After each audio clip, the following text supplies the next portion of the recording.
Assalamualaikum warahmatullahi wabarakatuh. Kembali lagi dengan saya di Dadan Hamdan Channel.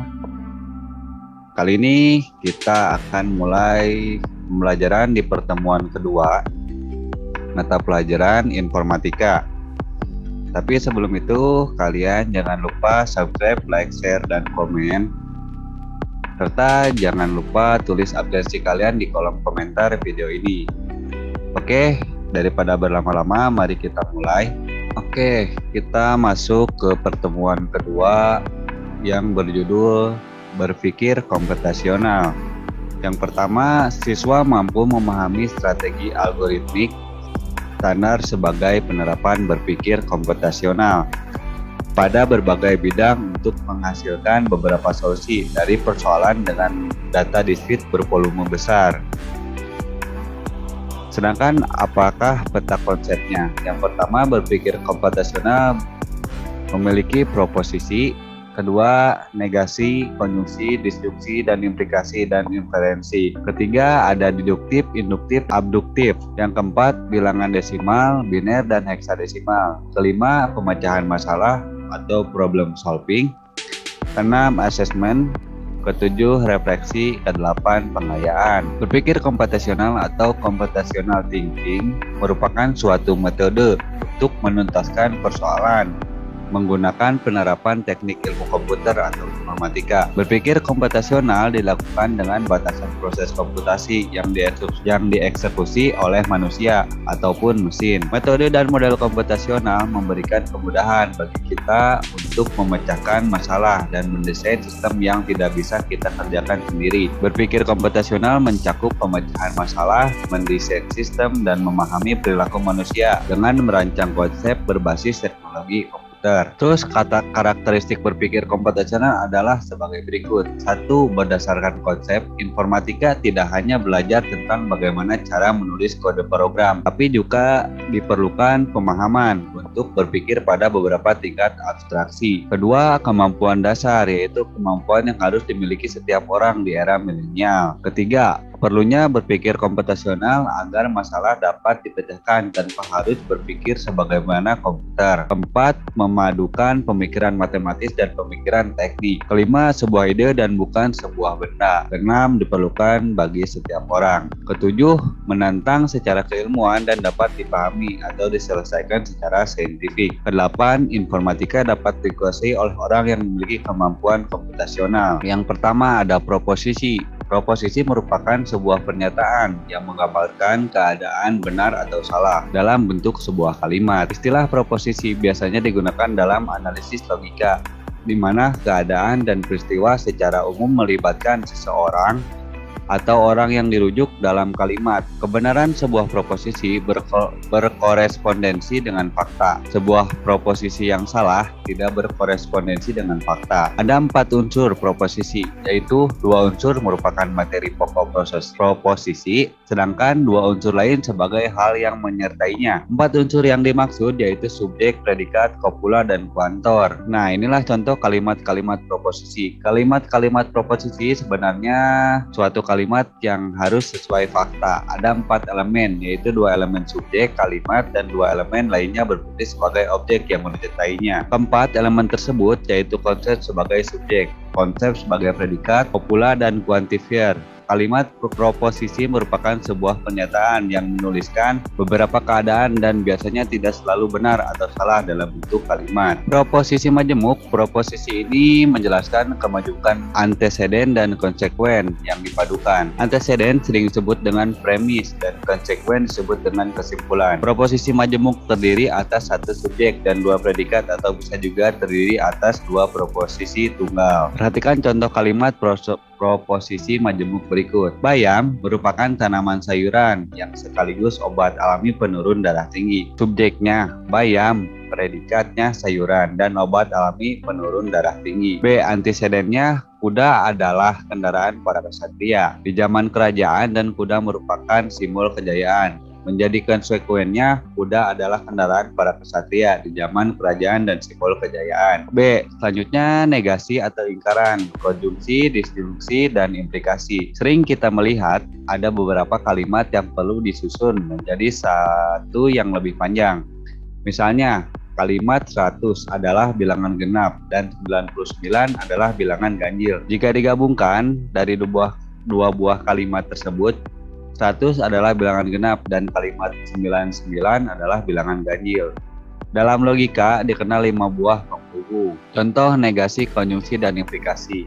Lihat contoh tabel di bawah ini. 1. Tabel negasi, konjungsi, disjungsi, dan implikasi. Nomor 1 ada negasi yang artinya tidak atau not, berbentuk tidak. Kedua ada simbol yang artinya dan atau konjungsi, bentuk akhirnya dan. Yang ketiga ada simbol segitiga setengah ke bawah atau or, atau disebut disjungsi yang artinya atau. Keempat ada panah ke kanan yang artinya implikasi, bentuknya jika titik-titik maka. 05 ada panah kiri ke kanan atau yang berarti bi atau implikasi, maka bentuk akhirnya bila dan hanya bila. Negasi atau ingkaran merupakan pernyataan yang bernilai benar jika pernyataan semula bernilai salah, dan sebaliknya jika pernyataan bernilai salah maka pernyataan akan bernilai benar. Apabila sebuah kalimat pernyataan bernilai benar, maka setelah dinegasikan, kalimat itu akan bernilai salah. Sebaliknya, apabila sebuah kalimat pernyataannya bernilai salah, maka setelah dinegasikan, kalimat tersebut akan bernilai benar. Misalnya, tidak semua orang kaya dapat merasakan kenikmatan hidup. Kita paham bahwa kalimat itu bernilai benar. Apabila kalimat tersebut diubah menjadi semua orang kaya dapat merasakan kenikmatan hidup, maka nilai dari kebenarannya adalah salah, karena kenikmatan hidup tidak berasal dari kekayaan semata. Nah, ini contoh kalimat negasi atau ingkaran. Yang pertama, ikan hanya bisa hidup di air. Benar. Setelah dinegasikan, ikan bisa hidup di darat, yang artinya salah. Yang kedua, monyet pandai memanjat pohon. Benar. Setelah dinegasikan, monyet pandai menanam pohon. Nah, ini salah. Konjungsi kata hubung adalah dan dengan simbol tanda segitiga setengah ke atas, sehingga semua pernyataan majemuk yang dibentuk oleh kata penghubung dan disebut konjungsi. Contoh konjungsi, misalkan tersedia data sebagai berikut. P. Tahun 2004 adalah tahun kehabisan, habis jika dibagi 4. Bulan Februari di tahun 2020 memiliki 29 hari. Apabila pernyataan di atas dinegasikan, maka akan berbentuk kalimat sebagai berikut. Negasi P, tahun 2024 bukan tahun kehabisan. Negasi Q, bulan Februari di tahun 2020 memiliki 28 hari. Nah, tabel kebenaran konjungsi tersebut P, benar, benar, salah, salah. Q, benar, salah. Benar, salah. P negasi Q, benar, salah, salah, salah. Jadi yang benar ada di kolom pertama. Dari pernyataan di atas dapat disusun kalimat konjungsi sebagai berikut. 1.